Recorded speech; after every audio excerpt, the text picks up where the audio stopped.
Halo teman-teman, alur film yang ingin saya sampaikan kali ini berjudul The Treacherous yang rilis tahun 2015. Film ini 18 plus ya, jadi buat bocil-bocil mendingan minggir dulu. Film ini disutradarai oleh Min Kyu-dong dan diperankan oleh Ju Ji-hoon beserta kawan-kawan. Film ini menceritakan banyak hal tentang kondisi kerajaan Joseon Yeonsan kala itu. Dari seorang raja tiran yang dipikirannya hanya tentang bercocok tanam, seorang bawahan yang hanya memikirkan kemakmuran keluarga dan kelompoknya saja, seorang ibu suri yang berusaha mempertahankan pengaruhnya terhadap raja, dan seorang gadis cantik yang ingin membalas dendam kepada raja. Monggo dibetulkan posisi tidur maupun duduknya, lalu kita simak ulasannya. Film dimulai dengan diperlihatkannya dua pria yang berjalan di tengah hutan untuk menemui seorang perempuan tua, yang dimana diketahui dia adalah Ratu Yeon yang telah digulingkan dari tahtanya. Mantan ratu itu menyerahkan sebuah pakaian wanita bernoda darah, dan kemudian kedua pria tersebut menyerahkannya kepada raja.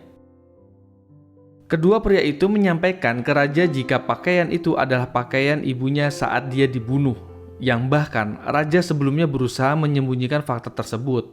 Raja sempat mempertanyakan kenapa baru sekarang mereka memberitahunya dan menanyakan siapa di balik dalang dari kejadian itu. Namun salah satu dari mereka menyampaikan jika setengah pejabat istana sebelumnya menginginkan penggulingan ratu, jadi mereka tidak tahu siapa pasti di dalangnya. Namun siapa yang menyangka? Akibat laporan itu, raja menjadi murka dan segera membersihkan istana dari orang-orang yang raja curigai terlibat pada peristiwa dimaksud. Raja mulai membunuh dua selir ayahnya, membunuh neneknya sendiri, dan orang-orang yang mendukung penggulingan tahta. Mereka semua dibunuh dengan cara yang kejam yang tak pernah mereka bayangkan sebelumnya. Pembantaian itu dikenal juga sebagai pembersihan kaum terpelajar kedua.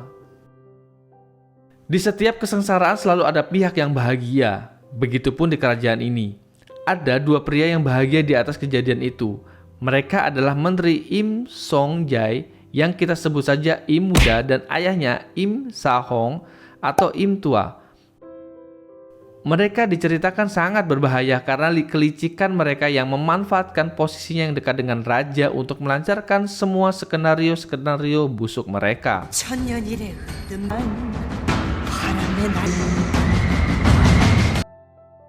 Waktu berselang kemudian, diperlihatkan raja sedang bersenang-senang dengan melukis beberapa wanita di dalam ruangannya.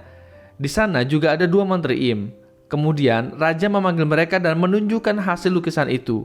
Tapi yang namanya dua Im ini penjilat, jadi mereka hanya mengatakan apa yang membuat raja senang. Setelah itu, raja dengan didampingi banyak pasukannya melakukan kegiatan berburu. Namun yang bikin kelakuannya minus, jika di perjalanannya dia menemukan wanita yang menarik, raja dengan seenaknya ngajak kuda-kudaan. Raja yang seenaknya. Kemudian, di tengah perjalanan raja mengajak bawahannya untuk melakukan balap kuda. Namun saat raja hampir menang, dia berhalusinasi jika ada beberapa orang yang ingin menyerangnya. Raja kaget dan kemudian terjatuh.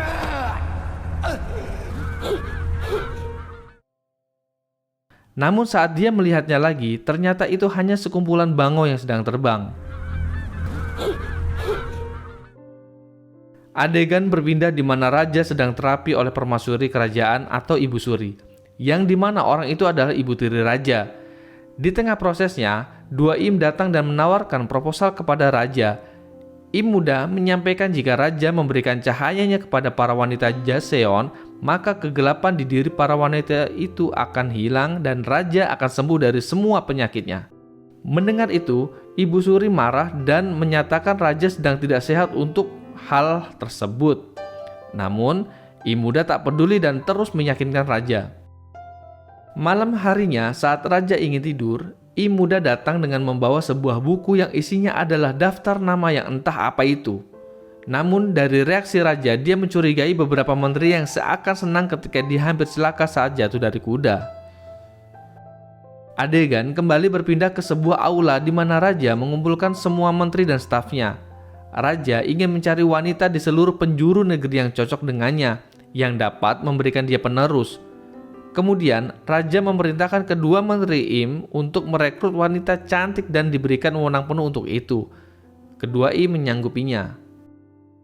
Kemudian setelah itu, terlihat kedua Im sedang membicarakan mengenai isi buku yang dibawa Im muda ke hadapan raja, yang dimana diketahui bahwa isi buku itu adalah daftar nama yang dapat membuat orang terdaftar celaka. Sepertinya, kedua Im ini memang punya maksud. Di sisi lain, tampak Ibu Suri dan Menteri Yu bersama seorang perempuan yang bernama Seol Jung Mai, kita panggil saja dia Mai. Mereka berencana mengajukan Mai untuk raja jadikan pasangan. Mai tampak senang mendapat dukungan dari Ibu Suri. Keesokan harinya, kedua Im dan pasukannya segera menjalankan titah raja untuk mencari perempuan-perempuan dimaksud. Mereka tidak pandang bulu dalam memilih. Dari anak para pejabat sampai rakyat jelata semua diambil oleh kedua Im. Bahkan mereka sampai memberikan hadiah kepada setiap orang yang dapat memberikan para perempuan cantik itu ke kedua Im. Tak ayal akibat hadiah itu, warga Rakus mulai berlomba-lomba untuk menyerahkan semua wanita yang bisa mereka serahkan. Namun Im muda tak puas. Setelah melihat seluruh daftar, Im muda tak yakin jika semua perempuan yang mereka rekrut tak cukup untuk melawan kandidat yang Ibu Suri siapkan. Mendengar itu, Im tua mengarahkannya untuk mengunjungi satu tempat terakhir yang belum mereka kunjungi. Tempat itu bernama Neongju. Saat Im muda tiba di Neongju, dia melihat sekelompok suruhan pejabat di wilayah itu yang bernama Tuan Jo sedang memukuli seorang tua. Melihat hal itu, Im muda santai dan segera masuk setelah disambut oleh tuan rumah. Saat mereka bermain catur, mereka membicarakan masa lalu yang dimana Im muda menyinggung jika Tuan Jo telah membiarkan ayahnya kehilangan jabatan. Lalu, setelah itu, Im muda menunjukkan token saktinya yang dimana dengan itu dia akan mengambil anak perempuan satu-satunya Tuan Jo untuk dijadikan pemuas raja. Adegan berpindah ke sebuah rumah makan di mana Im muda makan. Saat itu, di sana juga ada dua orang yang sedang membicarakan mengenai perekrutan gadis-gadis oleh kerajaan. Mendengar itu, Im muda kesal, namun dia segera diarahkan oleh pelayan untuk menonton pertunjukan seorang gadis tukang daging. Saat Im muda melihatnya, Im merasa terpesona dan yakin jika perempuan itu sangat cocok untuk dijadikan pendamping raja. Namun, karena statusnya seorang tukang daging, dia mengurungkan niatnya itu. Saat melihat gadis itu, Im muda seperti flashback ke masa lalu karena dia seperti mengenali gerakan tarian gadis itu. Setelah pertunjukan selesai, Im muda segera mengejarnya dan bermaksud untuk melihat wajahnya dari dekat. Namun, saat dia belum mendapat jawaban, datang sekelompok warga yang ingin menghajar Im muda. Sempat melawan, namun karena kalah jumlah dan tidak membawa senjata, Im muda habis dipukuli. Tak disangka, gadis itu kembali untuk membantu Im muda. Setelah perkelahian singkat, Im muda jatuh pingsan karena melindungi gadis itu yang ternyata bernama Dan Hee. Malam harinya, setelah Im muda bangun, dia melihat Dan Hee dan langsung menanyakan di mana dia belajar tarian itu. Lalu Dan Hee menjawab dia melakukannya secara otodidak di sela-sela kesehariannya sebagai tukang daging. Kemudian saat Im muda hendak pergi, Dan Hee memohon untuk direkrut menjadi bagian dari gadis-gadis pilihan raja. Dia bahkan tak segan menawarkan dirinya untuk Im muda agar bisa diterima pada program tersebut. Im, mestinya kau ambil Im. Keesokan harinya, Im muda kembali ke rumah Tuan Jo untuk mengambil putrinya, yang ternyata Dan Hee menggantikan posisinya sebagai persembahan untuk raja. Im muda sempat menyadarinya dan berpura-pura tidak tahu. Sekembalinya di istana, Im muda segera menemui ayahnya.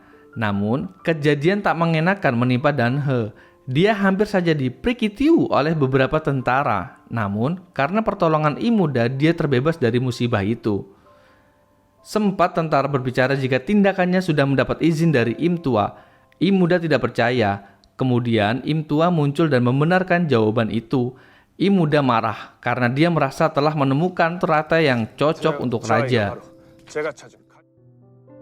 Keesokan harinya, Im Muda dan pasukan menghadap raja untuk melaporkan hasil perburuan mereka.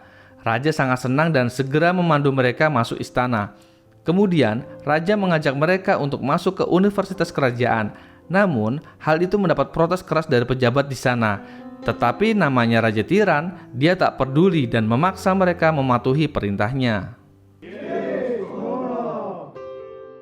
Lalu di sisi lain, para pejabat yang tidak puas terhadap keputusan raja berkumpul dan membicarakan mengenai penggulingan raja atas nama kemarahan rakyat. Wow, ada yang cari masalah rupanya. Esok paginya, para perempuan untuk raja dibangunkan untuk menjalani pendidikan pertamanya. Mereka menerima penjelasan mengenai postur wanita sempurna itu seperti apa. Dari mulai rahang lebar dan gigi bagus, kulit berseri dan rambut hitam selembut sutra, hingga bentuk ideal bagian pribadi dan posisi bertanam juga dijelaskan pada pendidikan ini. Aduh, pusing kepala aing. Kemudian Im Muda menemui Dan He dan bertekad untuk mengajarinya semua hal tentang raja dan bercocok tanam yang dia tahu. Dia memberitahu Dan He jika raja seorang pujangga. Oleh karena itu, dia mengarahkan Dan He untuk mempelajari kata-kata kiasan. Di pihak Ibu Suri juga tidak mau kalah dengan mendidik agennya yang bernama Mai. Dia mengajarkan bahwa raja suka melukis. Oleh karena itu, berlatihlah posisi yang dapat membuat raja bergairah. Pendidikan terus berlanjut dan semakin seru. Berbagai macam teknik dan trik diajarkan demi tercapainya kondisi wanita idaman. Dan di antara para kandidat ini, tampak dua orang yang menonjol, yaitu Dan He dan Mai. Kemudian, raja mengundang para wanita ini untuk menghadiri tes akan berbagai makanan. Di meja makan itu terdapat berbagai jenis makanan yang dimana raja akan menilai kelayakan mereka dari makanan dan argumen yang mereka pilih. Dari banyak peserta yang mencoba, raja mulai bosan pada penampilan mereka. Sampai akhirnya Mai maju dan mencoba untuk memainkan torpedo kuda. Melihat itu, raja senang dan gelisah. Saya juga, Mbak. Gelisah. Raja memberikan Mai poin plus dan menantang peserta lain untuk maju. Melihat itu, Dan He tak mau kalah. Dia segera maju dan memakan rahim lembu yang dibumbui oleh bawang. Hidangan yang para peserta hindari untuk dimakan yang ternyata itu adalah favorit raja. Melihat itu, raja langsung gembira dan raja semakin gembira setelah mendengar puisi yang Dan He lantunkan. Puisi itu membuat para pejabat dan Ibu Suri kaget, yang pada akhirnya membuat raja meminta kedua menteri Im untuk menyiapkannya ke kamar raja malam ini. Mendengar permintaan itu, Im Muda langsung menolak dan menganggap bahwa raja harus menyimak lagi sampai Dan He benar-benar matang. Raja sempat menolak, namun setelah diyakinkan, raja akhirnya mengerti. Ini raja kok enak banget, tinggal tunjuk sana, tunjuk sini kayak di etalase warung. Setelah pertunjukan itu, terjadi kehebohan di kedua belah pihak. Bahkan Im Tua pun tak menyetujui Dan He maju lebih jauh karena latar belakangnya. Begitupun Ibu Suri, dia segera memerintahkan Menteri Yu untuk mencari tahu tentang keluarga Jo karena dia mencurigai ada yang tidak beres. Adegan berpindah ke hutan bambu di mana malam itu Im Muda melatih keahlian Dan He dalam menari dengan pedang. Gerakan-gerakan itu mengingatkannya akan masa kecilnya bersama seorang gadis dan dia langsung menyadari jika ternyata Dan He adalah anak seorang pengkhianat bernama Kim Il Son. Im Muda gelisah karena ternyata Dan He adalah sosok yang dicintainya sewaktu muda. Melihat gerakan tarian itu, raja sangat senang dan dia akan segera mengadakan perjamuan untuk melihat hasil pendidikan mereka. Setelah itu, Im Muda melatih Dan He untuk menghaluskan tarian pedangnya. Namun, sang ayah khawatir jika Im Muda mencintai Dan He. Pada saat pelatihan itu, Dan He juga menyadari jika Im Muda mencintainya. Im Muda pergi setelah mendengar pernyataan itu. Kemudian diketahui jika Menteri Yu mengetahui kebenaran dari latar belakang Dan He dan menggoda Im Tua. Im Tua kepikiran dan segera menemui Dan He, serta mempertanyakan kenapa pedang pertunjukan itu begitu tajam. Malam pertunjukan dimulai, diawali dengan tarian dibawakan oleh Mai dan timnya. Raja terpukau dengan tarian sensual Mai. Lalu, pertunjukan selanjutnya ditampilkan oleh Danhe dan tim. Dengan menggunakan pedang, mereka mempertunjukkan tarian pedang yang indah. Dalam kegelapan tampak seorang pria membawa panah di atas gunung yang entah sedang mengincar siapa. Namun, dilihat dari gelagat Im tua, Im muda curiga dan segera memperhatikan sekelilingnya. Tak lama setelah tarian itu dimulai, Danhe mengarahkan pedang tajamnya ke arah raja. Rupanya diketahui ternyata Danhe ingin membunuh raja dan bersama dengan itu, pria yang di atas gunung segera mengarahkan anak panahnya menuju Danhe. Im muda segera bereaksi dengan menyelamatkan Danhe, tetapi dia terserempet anak panah itu. Kehebohan terjadi di sana karena anak panah tersebut hampir mengenai raja. Tak ayal, Menteri Im tua segera memerintahkan pasukan untuk melindungi raja dan memburu pelakunya.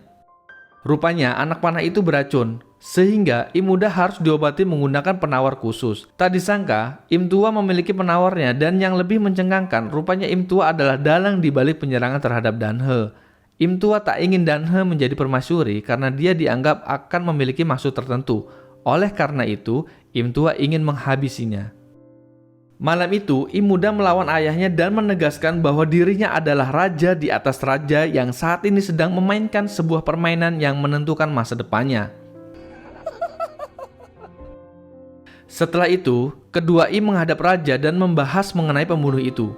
Awalnya, Im tua ingin menyampaikan jika pelakunya ada di kalangan kandidat permaisuri raja. Namun, Im muda segera membantahnya dengan menyebutkan jika ini adalah pengkhianatan. Im tua tampak marah. Namun, raja lebih mempercayai Im muda dan segera mengirim tentaranya untuk menangkap semua orang yang dicurigai sebagai pengkhianat. Tentara kemudian mulai menangkap orang-orang dan mengumpulkan para kandidat permaisuri yang ayahnya tertangkap karena tuduhan pengkhianatan. Lalu, Im muda datang menemui Danhe dan menyeretnya ke hutan, serta menceritakan rahasianya bahwa ibunya meninggal bunuh diri meminum racun yang sama ketika Im muda terkena dari anak panah, yang dimana pengorbanan sang ibu membawa dia dan ayahnya di titik ini. Kemudian, Im muda meminta Danhe untuk menceritakan alasan kenapa dia ingin membunuh raja. Namun, Danhe tidak menjawabnya dan segera pergi meninggalkan tempat itu. Di lokasi yang sama tampak Mai yang ternyata dia mengikuti mereka berdua dan telah mendengar percakapan mereka. Adegan berpindah ke lokasi di mana para terduga pengkhianat akan dieksekusi. Dimulai dengan Perdana Menteri, Raja memanggil putri Perdana Menteri dan memandunya untuk menembakkan anak panah ke ayahnya. Gadis itu syok, namun Raja tak peduli. Eksekusi berikutnya dilaksanakan dan darah tumpah dari setiap orang yang terbunuh. Raja membunuh mereka semua dengan gila dan bersenang-senang akan hal itu. Sampai akhirnya tiba giliran pejabat yang mengelola universitas untuk dieksekusi. Namun drama terjadi karena sang istri menyatakan dia bukanlah suaminya. Raja meminta bukti. Oleh karenanya perempuan itu langsung sensor aja, saya pusing. Melihat hal itu suaminya marah. Kemudian saat raja menikmati servis perempuan itu, dia langsung mengarahkan anak panah kepadanya. Melihat suaminya mati, si perempuan ini langsung kalap dan mencabut pedang di sekitarnya. Namun bukannya mencelakai raja, dia malah bunuh diri yang dimana membuat raja histeris dan sudah tak berminat lagi dengan permainan itu. Dengan satu perintah, kemudian seluruh tahanan yang tersisa langsung dieksekusi.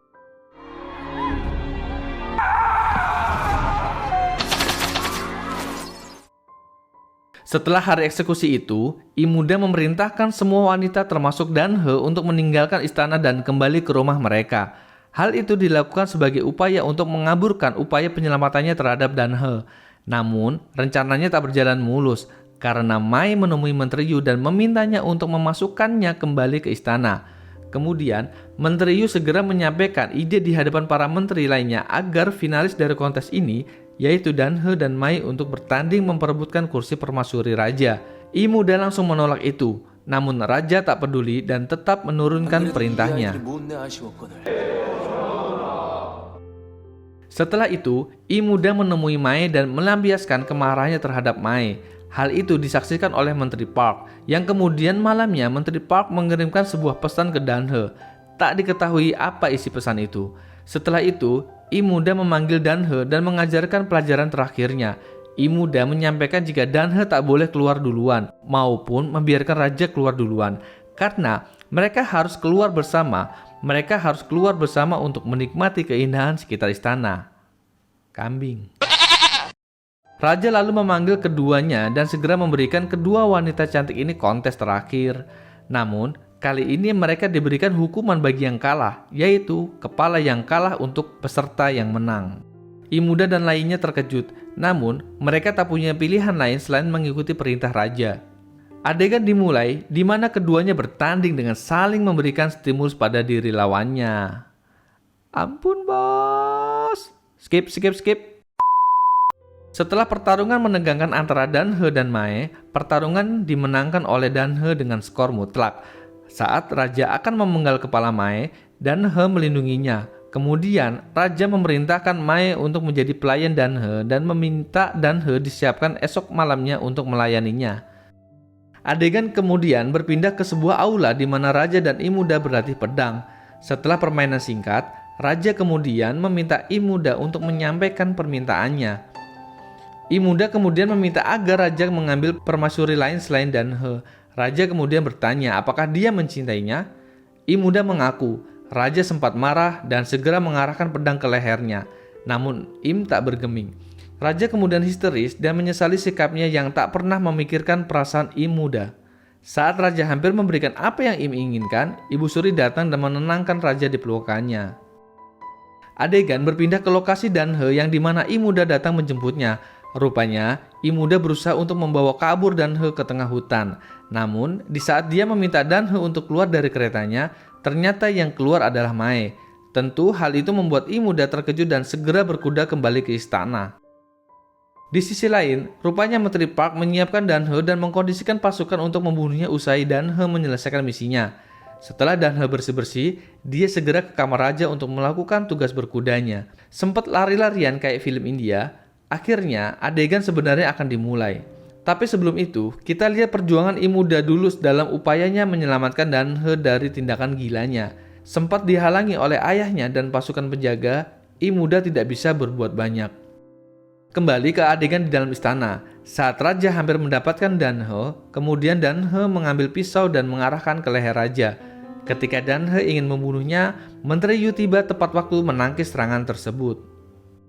Danhe kemudian diadili di hadapan raja. Satu persatu pria yang dianggap ayahnya dihadirkan. Diawali dengan Tuan Jo yang sebelumnya Danhe berpura-pura menjadi anaknya. Dia ditanya dan tidak menjawab. Kemudian dia dieksekusi. Kemudian tukang daging yang seperti ayahnya pun dihadirkan dan juga kemudian pula dia dieksekusi. Lalu raja memanggil pelayan masuk dengan membawa tengkorak ayah Danhe, Kim Il-son. Raja ternyata sudah tahu kebenaran itu dan segera menghancurkan tengkorak ayahnya. Danhe meraung keras dan menangis sejadinya. Kemudian setelah acara eksekusi itu, raja memanggil kedua Im untuk ditanyakan banyak hal. Im tua berusaha menyelamatkan Im muda atas kebodohannya. Namun, raja terus menghina keduanya. Bahkan, Im tua tak segan menjilati kaki raja hanya untuk membuktikan bahwa dia setia. Untuk menunjukkan kesetiaannya, Im muda menghampiri Danhe dan menusuknya dengan pisau. Namun, sebelum melakukan hal itu, Im muda memberikan sedikit racun ke dalam mulut Danhe dan kemudian menusuknya berkali-kali. Kemudian, Imuda menemui raja dan melaporkan tindakan itu. Lalu raja memberikan mereka kesempatan kedua. Setelah itu, Imuda menemui Mae dan memberitahunya bahwa Danhe masih hidup. Dia meminta Mae untuk membawanya pergi sejauh mungkin dan merawatnya. Kemudian, Imuda mendatangi tempat pertemuan para pejabat yang berupaya menggulingkan kekuasaan raja dan membuat strategi penggulingan. Imuda kemudian melancarkan rencana mereka dengan merekrut kembali gadis-gadis untuk raja. Namun kali ini dia merekrutnya dengan cara yang lebih sadis agar rakyat terpicu untuk semakin murka. Sekembalinya ke istana, Imuda segera melaporkan ke raja. Awalnya, Im meminta raja untuk bersabar sampai esok hari. Sempat raja menolak sebelum akhirnya raja menyetujuinya. Namun, tengah malamnya raja gelisah. Raja sudah tak sabar ingin berkuda dengan mereka semua. Sampai akhirnya, Imuda datang dan mengajak raja untuk menemui mereka. Raja kaget dan sangat senang mendengarnya. Dengan riang mereka mendatangi lokasi dimaksud. Namun, setelah raja memasuki ruangan, dia tak menemukan siapapun di sana. Kemudian, Imuda menghunuskan pedangnya. Raja terkejut melihat itu dan mulai ketakutan setelah melihat keseriusan Im. Raja kemudian menuruti semua yang Im Muda perintahkan, sampai pada akhirnya Im Muda meninggalkan dia bersama sekumpulan makhluk montok di ruangan itu dengan kondisi berlumuran darah binatang. Di saat yang bersamaan, ternyata yang datang menghampiri raja adalah segerombolan babi, yang dimana itu membuat raja sangat ketakutan.